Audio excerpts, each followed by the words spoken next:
नमस्ते, म Niraj Tapant bright life academy YouTube च्यानलमा सबैलाई हार्दिक स्वागत छ। हामी चाहिँ तपाईको यहाँ कस्ट एन्ड म्यानेजमेन्ट एकाउन्ट अथवा चाहिँ तपाईको बेसिक म्यानेजरल अकाउन्टिङको बारेमा कुरा गरिरहेका छौँ। योभन्दा अघिल्लो पार्टमा हामीले चाहिँ त्यसै बुकको तपाईको मास्टर बजेट अथवा कस्ट कन्ट्रोल भन्ने जो च्याप्टर छ, कस्ट प्लानिङ एन्ड कन्ट्रोलिङ भन्ने जुन च्याप्टर छ, त्यो च्याप्टरको नन म्यानुफ्याक्चरिङ कन्सर्नसँग रिलेटेड अथवा ट्रेडिङ कन्सर्नसँग रिलेटेड भएर मर्चेन्डाइज पर्चेज बजेटको बारेमा हामीले तपाईलाई केही कुराहरू भनेका थियौँ, एउटा क्वेसन पनि बनाएको थियौँ। आज त्यसैमा थप नन म्यानुफ्याक्चरिङसँग रिलेटेड नै रहेर दुईटा बजेटको बारेमा कुरा गर्नेछौँ हामी। एउटा चाहिँ तपाईको अपरेटिङ एक्सपेन्सेस बजेट र अर्को चाहिँ तपाईको मर्चेन्डाइज पर्चेज बजेटको बारेमा हामी कुरा गर्नेछौँ। योभन्दा अघिल्लो पार्ट तपाईँले हेर्नुभएको होला र धेरै फिडब्याक पनि दिनुभएको छ। फेरि हामीले चाहिँ तपाईँबाट कमेन्टको रूपमा फिडब्याकको रूपमा हामीले अपेक्षा गरेका छौँ, हामीले फिडब्याक दिइदिनु होला। हामी चाहिँ फेरि यहाँ चाहिँ तपाईँको यो क्वेसनलाई हेर्दाखेरि यहाँ मर्चेन्डाइज पर्चेज बजेटको तपाईँलाई फर्मेट बताइएको छ, तर अपरेटिङ एक्सपेन्सेसको फर्मेट बताइएको छैन, यहाँ बताएको छैन मैले। किन यसो त भन्दा अपरेटिङ एक्सपेन्सेसमा कुनै यस्तो फर्मेट भन्दा पनि टोटल अपरेटिङ एक्सपेन्सको सम निकाल्नु पर्ने हुन्छ कि जति पनि अपरेटिङ एक्सपेन्सेसको सम गर्यो भने त्यो नै तपाईँको अपरेटिङ बजेट हो। त्यही कारणले गर्दा त्यसको लागि मैले फर्मेट राखेन। एउटा क्वेसनमा हामी कहाँ के छ त भने यहाँ दिएको छ मन्थहरू दिएको छ, वैशाख जेठ असार श्रावण भनेर दिएको छ। त्यो सेल्स इन युनिट दिएको छ, जो सेलिङको रेट एट द रेट चाहिँ तपाईँको कक्षा 10 छ। सेल्स वैशाखमा 20,000 युनिट, 30,000 युनिट, 40,000 युनिट एन्ड 50,000 युनिटले गिभनमा छ। यदि हामीलाई रेभेन्यू चाहियो भने यी युनिटहरूलाई सेलिङ प्राइसले मल्टिप्लाई गरेर सेल्स रेभेन्यू आउला। तपाईँको 2 लाख, 3 लाख, 4 लाख एन्ड 5 लाख आउला। त्योभन्दा तल उसले के भन्छ, the company has the following estimate of selling and administrative for the budget भनेर उसले चाहिँ दिएको छ। सेलिङ एन्ड एडमिनिस्ट्रेटिभ एक्सपेन्सेसहरूको बारेमा तल दिएको छ, उसले हामीले दिन्छ। भेरिएबलमा salesman commission ₹0.50 per unit, carriage outward ₹0.30 per unit, other चाहिँ तपाईँ 0.20 पर युनिट छ। यो पनि तपाईँको पर युनिटमै हो। तपाईँको यिनीहरू भेरिएबल वा फिक्स्डहरू तपाईँको एडभर्टाइजिङ छ, अफिस रेन्ट छ, सेलरी भनेर हामीले चाहिँ तपाईँको फिक्स्ड दिएको छ। योभन्दा अगाडि तपाईँको उसले ग्रस प्रफिट मार्जिन 40% भन्छ। 40% ग्रस प्रफिट मार्जिन हो भने तपाईँको कस्ट अफ गुड्स सोल्ड कति होला त तपाईँको 60% होला। The merchandise inventory will be 50% of next month sales भन्छ। कहिले पनि इन्भेन्ट्रीको पोलिसी दिएको तपाईँको क्लोजिङ इन्भेन्ट्रीको पोलिसी दिए हो। उसले एभ्री मन्थमा closing inventory 50% of next month sales भन्दैछ। नेक्स्ट मन्थ सेल्स भनेको अस्ति पनि कुरा गरेँ कि इन नेक्स्ट मन्थ सेल भने पनि स्टक अथवा इन्भेन्ट्री केमा बेस हुन्छ त, कस्ट अफ गुड्स सोल्डमा बेस हुन्छ। त्यसै कारणले गर्दा यो next month cost of goods sold हो। रिक्वायरमा हामीले भन्छ operating expenses budget for first 3 month भने वैशाख जेठ असार। त्यसै गरी मर्चेन्डाइज पर्चेज बजेट यो पनि फर फर्स्ट 3 मन्थ, यो पनि वैशाख जेठ र असार भनेर हामीले दिएको छ। ओके, ल हेरौँ 1 नम्बरमा चाहिँ हामीले तपाईँको अपरेटिङ एक्सपेन्सेस बजेटलाई बनाउनु खोज्दैछौँ। अपरेटिङ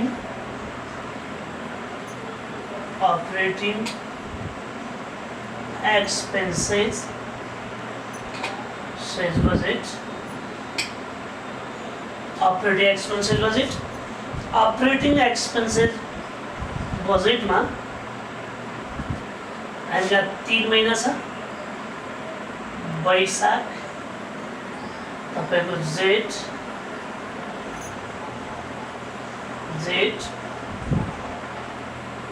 असार र अर्को चाहिँ टोटल भनेर लेखिदिनु होला। यदि हामीलाई मन्थहरू छन्। अब चाहिँ तपाईँको यसमा हामीले बनाउनु पर्ने वैशाख जेठ असारको लागि छ। हामीलाई सेल्स इन युनिट भनेर दिएको छ।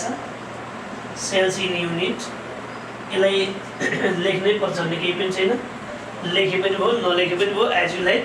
मैले चाहिँ लेखेँ 20, 30, 20,000, 30,000 एन्ड 40,000 हुन्छ। यो सबै जोड्यो भने कति 90,000 युनिट हुन्छ। अब यसमा यदि क्वेसनले तपाईलाई भेरिएबल फिक्स उसले अलग अलग सेपरेट गरेर दिएको छ भने अलग अलग सेपरेट गरेर लेखिदिनुस्। यदि अलग अलग दिएको छैन भने सिधै एकैचोटि सबै जति पनि अपरेटिङले लेख्दै गए पनि हुन्छ। अब मैले लेखेँ तपाईको भेरिएबल एक्सपेन्सेस भनेर लेखेँ। भेरिएबल एक्सपेन्सेसमा सबभन्दा पहिला हामी कहाँ तपाईको सेल्सम्यान कमिसन @0.50 छ भने यसलाई तपाईको सेल्स युनिट टाइम्स 0.50। हामीले योभन्दा अगाडि हामीले एउटा च्याप्टर तपाईको इन्कम स्टेटमेन्टको बारेमा लेखेका छौँ। त्यो पनि मास्टर छ, बिबिए सबैमा छ। त्यहाँ पनि हामीले एउटा कुरा के भने होला भने यदि तपाईँले हेर्नुभएको भने प्लेलिस्टमा गएर हेर्नु होला। हाम्रो कतिवटा त्यहाँ तपाईँको 4-5वटा हामीले चाहिँ तपाईँको पार्टहरू राखेका छौँ। त्यहाँ जानुभयो भने सेलिङको भेरिएबललाई सेल्स युनिटले मल्टिप्लाई गर्ने, म्यानुफ्याक्चरिङको भेरिएबललाई तपाईँको केले मल्टिप्लाई गर्ने त प्रोडक्सन युनिटले भन्ने कुरा त्यहाँ हामीले बोलेका छौँ। त्यो हेर्नु होला। त्यहाँ चाहिँ तपाईँको त्यो पनि सबैको लागि मोस्ट इम्पोर्टेन्ट नै हो। अब sales unit 20,000 times 0.5, 30,000 times 0.5, 40,000 times 0.5, 90,000 times तपाईँको 0.50 भनेर चाहिँ तपाईँको हामीले चाहिँ तपाईँको दिएको छ। यो तपाईँ सेल्सम्यान कमिसन चाहिँ तपाईँको कति दियो त हामी कहाँ 0.50। यो हामी कहाँ तपाईँको दियो 15,000 चाहिँ यो 13,000 टाइम्स 0.50 भनेर। त्यसपछि अर्को चाहिँ तपाईँको 30,000 टाइम्स 0.5 गर्नुभयो भने तपाईँको सरी यो तपाईँको 10,000। अर्को चाहिँ तपाईँको 30,000 टाइम्स 0.5 गर्ने हो भने यो तपाईँको 15,000। त्यसै गरी अर्को चाहिँ तपाईँको 40,000 टाइम्स 0.50 गर्ने हो भने यो चाहिँ तपाईँको कति हो 20,000 हो। यो तिनटैको सम यहाँ लेखिदिनु होला अथवा त्यो मल्टिप्लाई गरे पनि त्यहाँ होला तपाईँको 45,000 आउला। त्यस्तै गरी क्यारिज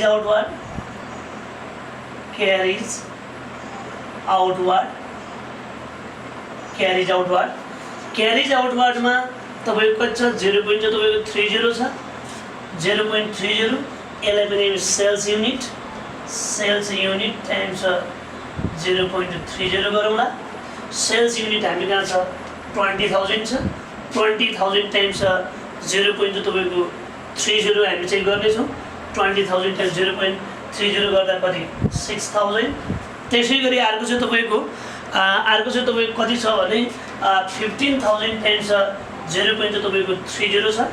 तपाईँको 15,000 टाइम्स 0.40 गर्दाखेरि सरी यो 3,000। अर्को यो चाहिँ 15,000 टाइम्स 0.30 गर्ने हो भने 4,000 कति 500।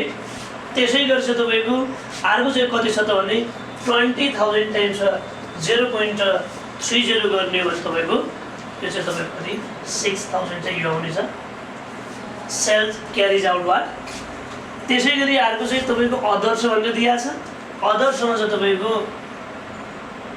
अदर्सको लागि अदर्स 0.20 यो पनि छ 0.20। यसलाई पनि सेल्स युनिट टाइम्स 0.20।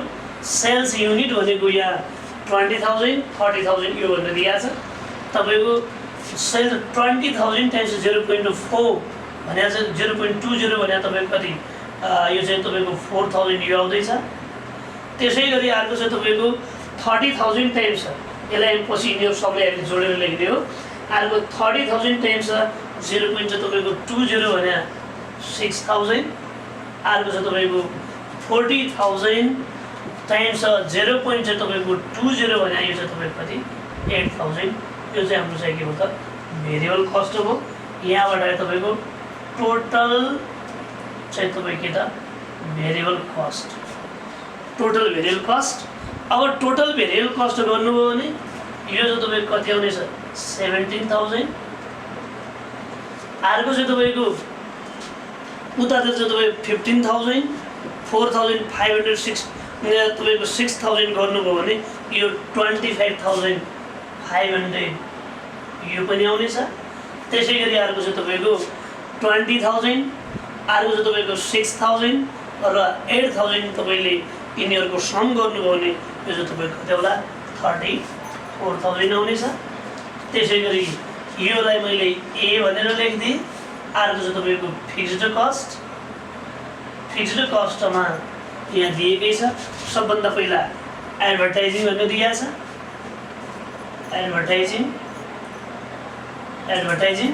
एडभर्टाइजिङमा चाहिँ तपाईँको के भन्छ त हामी कहाँ भने एडभर्टाइजिङमा हामीलाई तपाईँको दिएको छ यो तपाईँको 1 लाख। यो चाहिँ फिक्स्ड कस्ट कहिले पनि आउटपुट चेन्ज हुँदा पनि कस्ट चेन्ज हुँदैनन्। यहाँ तपाईँको आउटपुट यो छ बढी भए पनि सेम रहेको छ। त्यसै गरी अफिस रेन्ट दिएको छ। अफिस रेन्ट भनेको 1 लाख कति 60,000, सबैमा 160,000 र 160,000।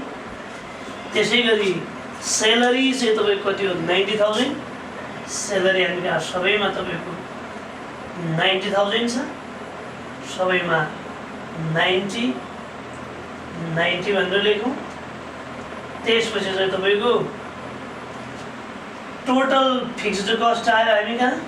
टोटल फिक्स्ड कस्ट गर्नुभयो भने अब यो 3टैले तपाईँले टोटल फिक्स्ड कस्ट गरिदिनुहोस् जुन तपाईँको बिएटी आउँछ। यो चाहिँ हामी कहाँ आउँछ तपाईँको 3 लाख चाहिँ तपाईँको कति 50,000 चाहिँ तपाईँको टोटल फिक्स्ड कस्ट आउनेछ। 350,000 र लास्टमा टोटल कस्ट भनेको ए प्लस बी। यसलाई र यसलाई यहाँ जोड्दै तपाईँको राख्नु भने टोटल चाहिँ के होला त फिक्स्ड टोटल कस्ट आउला अथवा तपाईँको टोटल अपरेटिङ एक्सपेन्सेस भन्न पाउनुभयो। यो चाहिँ तपाईँको कति 3 लाख कति 67,000। अर्को चाहिँ तपाईँको कति तपाईँको 375,500। अर्को चाहिँ तपाईँको 3,84,000 चाहिँ टोटल चाहिँ तपाईँको 84 टोटल चाहिँ के भयो त अपरेटिङ चाहिँ के भयो त एक्सपेन्सेस चाहिँ तपाईँको भयो। यो चाहिँ हाम्रो के भयो अपरेटिङ एक्सपेन्सेस बजेट। यहाँ टोटल कस्टको ठाउँमा टोटल अपरेटिङ एक्सपेन्सेस पनि लेख्न पाउनु। अब यसरी अलग अलग चाहिँ उसले सेपरेट गरेर अलग अलग छुट्याएर दियो भने त यसरी लेखौँला, न त सिधै पनि तपाईँको प्रत्येकलाई अलग अलग लेखि जानुभयो भने हुन्छ। र यो फिक्स्डको कहिले यसरी रेट दियो भने यसलाई कहिले पनि कोसँग मल्टिप्लाई गर्नुपर्छ, नर्मल क्यापासिटीसँग मल्टिप्लाई चाहिँ गर्नु। पाटामा हामीले जब मर्चेन्डाइज पर्चेज बजेट बनाउने हो भने मर्चेन्डाइज पर्चेज बजेट बनाउनुको लागि तपाईँ कहाँ एउटा तपाईँको सेल्सबाट स्टार्ट गर्न सक्नुहुन्छ, एउटा सिओजिएस। सर्टकटमा चाहिँ तपाईँको सिओजिएस हुन्छ। सिओजिएसबाट बनाउनु खोज्नु भने झन् राम्रो हो। अब मैले चाहिँ तपाईँको आज नै फेरि सेल्सबाटै सुरु गरेँ। सेल्स इन रुपिज हामी कहाँ तपाईँको इन युनिट छ, तर एट द रेट चाहिँ तपाईँको 10 भएको हुनाले सेल्स इन युनिटलाई त्यो 10ले मल्टिप्लाई गरेर 20,000 टाइम्स 10 गरेर यो चाहिँ तपाईँको 2 लाख। अर्को चाहिँ तपाईँको 30,000 टाइम्स 10 गरेर यो चाहिँ अर्को चाहिँ तपाईँको 3 लाख। त्यसै गरी अर्को चाहिँ तपाईँको कति 4 लाख। अब यो सबै चाहिँ गर्नु भने यो चाहिँ कति आउँला 9 लाख यो आउनेछ। अब यसमा यसलाई हामी कस्ट अफ गुड्स सोल्ड गर्नको लागि निकाल्नको लागि लेस ग्रस प्रफिट तपाईँ कति पर्सेन्ट 40% यहाँ दिएकै छ। ग्रस मार्जिन 40%, यिनीहरूको 40% 2 लाखको 40% 80,000, 3 लाखको 40% चाहिँ तपाईँको 120,000, 4 लाखको 40% चाहिँ कति 160,000 र 9 लाखको 40% चाहिँ तपाईँको 3 लाख चाहिँ कति 60,000। यतातिरबाट यिनीहरूको सम गरे पनि एकै 3 लाख कति होला 60,000 आउनेछ। यसबाट तपाईँको कस्ट अफ गुड्स सोल्ड भने तपाईँ कति आयो त यो चाहिँ तपाईँको 120,000, अर्को चाहिँ तपाईँको कति 180,000, अर्को चाहिँ तपाईँको 2 लाख चाहिँ कति 40,000 र अर्को चाहिँ तपाईँको 9 लाख माइनस 3,60,000 गर्नुभयो भने 5 लाख चाहिँ कति 40,000 आउला। र यिनीहरूलाई तपाईँको सम गरे पनि 5 लाख कति नै होला त 40 नै होला एउटै कुरो जो गर्नुहुन्छ कुनै फरक परेन। अब त्यसो भयो भने अब हामीले यसमा के गर्ने अझ यो पार्टलाई नलेख्न सक्छन् है बनाउँदा सिधै यहाँबाट सुरु गर्न सक्छन् 60% छ भनेर सुरु गर्न सक्छन्। एड चाहिँ तपाईँ के गर्ने त closing stock or ending inventory of finished goods उसले के भन्छ the merchandise inventory will be 50% of next month 50% of next मन्थको 50% भनेको अब चाहिँ तपाईँको यो 1,80,000 को 50% कति आउँछ यो 1,80,000 को 50% चाहिँ तपाईँको कति 90,000। त्यसै गरी तपाईँको 2,40,000 को 50% चाहिँ तपाईँको 2,40,000 को 50% चाहिँ तपाईँको कति हुनेछ त 1 लाख चाहिँ कति 20,000 चाहिँ तपाईँको यो पनि हुनेछ 1 लाख कति 20,000 आउनेछ। त्यसै गरी चाहिँ तपाईँको अर्को अब चाहिँ हामी कहाँ तपाईँ के छ त यसको 50% त यहाँ लेख्यौँ। अब फेरि चाहिँ तपाईँको अर्को यहाँ त कसको आउनेछ साउनको आउनेछ। साउन महिनाको आउनेछ भने साउन महिनाको 50% साउन महिनाको 50% साउन चाहिँ तपाईँको कति छ 50,000 इन्टु चाहिँ तपाईँ 10 गर्नु भने कति 5 लाख 5 लाखको 50% भनेको त्यो त तपाईँको 5 लाखको 50% भनेको कति 2 लाख चाहिँ कति हो त 50,000 2,50,000। यिनीहरूको समलाई चाहिँ तपाईँको यहाँ लेखिदिनु होला है तपाईँ आफ्नो हिसाबले तपाईँको यति लेखिदिनु होला। अब हामी कहाँ त यहाँबाट अब चाहिँ के त भने यिनीहरूलाई जोडेर यहाँ लेख्नेछौँ यी दुईटैको जोडफल यहाँ यी दुईटैको जोडफल यहाँ लेख्नेछौँ यी दुईटैको जोडफल यहाँ लेख्नेछौँ यी दुईटैको जोडफल चाहिँ यहाँ लेख्नेछौँ। यो चाहिँ तपाईँको टोटल निड्समा चाहिँ तपाईँको यो चाहिँ कति 2 लाख चाहिँ तपाईँको कति 10,000 टोटल निड्स यो आयो। त्यसपछि तपाईँको 180 प्लस 120,000 गर्नु हो भने यो चाहिँ तपाईँको आउँदैछ कति 3 लाख आउँदैछ 3 लाख आउँदैछ। अर्को चाहिँ तपाईँको 2,40,000 प्लस 2,50,000 गर्ने हो भने 4 लाख चाहिँ कति आउँदैछ 90,000 आउँदैछ। र यहाँबाट लेस के गर्नेछौँ हामी ओपनिङ स्टक गर्नेछौँ। ओपनिङ स्टक गर्दा यो अघिल्लो पार्टमा पनि हामीले कुरा के गर्यो भने एउटा महिनाको क्लोजिङ अर्को महिनामा गएर के हुनेछ ओपनिङ हुनेछ। यो 90,000 भने वैशाखको लागि क्लोजिङ हो भने जेठको लागि चाहिँ के होला त ओपनिङ होला 90,000। यो 120,000 चाहिँ तपाईँको वैशाखको लागि जेठको लागि चाहिँ के होला क्लोजिङ हो भने असाढको लागि चाहिँ के होला त असाढको लागि चाहिँ तपाईँको ओपनिङ हुनेछ भने यहाँ चाहिँ तपाईँको के छ त अब यहाँ यसमा के छ भने इनकेस क्वेसनमा दिएको छ भने क्वेसनहरूलाई लेख्नु होला। क्वेसन पनि दिन्छ कहिले तर हामीले क्वेसनमा लेखेका छैनौँ। हामी आफै के बुझौँ लागि जसरी चाहिँ तपाईँको वैशाख महिनाको क्लोजिङ भने यसको 90% यहाँ भनेको थियौँ यसको 90 भनेको यसको 90 यहाँ पनि त होला है 120 को तपाईँको 50% यहाँ होला नि यहाँ भने चाहिँ के चैत्र यही चाहिँ तपाईँको यता पनि आउँला अहिलेको लागि भने यो चाहिँ तपाईँको कति होला त 60,000 चाहिँ यो पनि चाहिँ हुनेछ भने अब चाहिँ तपाईँको कति आएको यो 2,10,000 बाट तपाईँको 60,000 ले तपाईँको लेस गर्नुभयो भने यो तपाईँको आउनेछ 1 लाख कति 50,000 आउनेछ। त्यसै गरी 3 लाखबाट 90,000 ले लेस गर्ने हो भने 2 लाख चाहिँ 10,000 आउनेछ। त्यसै गरी 4 चाहिँ तपाईँको 90 बाट 120 लाई लेस गर्ने हो भने 3 लाख चाहिँ 70,000 आउला। टोटल कलममा पनि सेम यसै गर्नु होला। यसबाट यसलाई घटाएर यहाँ लेख्नु होला। यिनीहरूको सम र यो घटाएको वाला चाहिँ के होला बराबर होला। यिनीहरूको समलाई यहाँ लेख्नु होला। त्यसपछि तपाईँको यिनीहरूको समलाई यहाँ लेखेर यो यसबाट यो घटाएको पार्ट र यिनीहरूको सम चाहिँ यहाँ चाहिँ के होला त बराबर चाहिँ आउने गर्छ। यसरी तपाईँको के पनि भयो त मर्चेन्डाइज पर्चेज भ्याल्यु पनि भयो। यसै गरी हामी अब नेक्स्ट पार्टमा फेरि चाहिँ तपाईँको नन म्यानुफ्याक्चरिङको अर्को मोस्ट इम्पोर्टेन्ट पार्टलाई लिएर आउनेछौँ। हस्त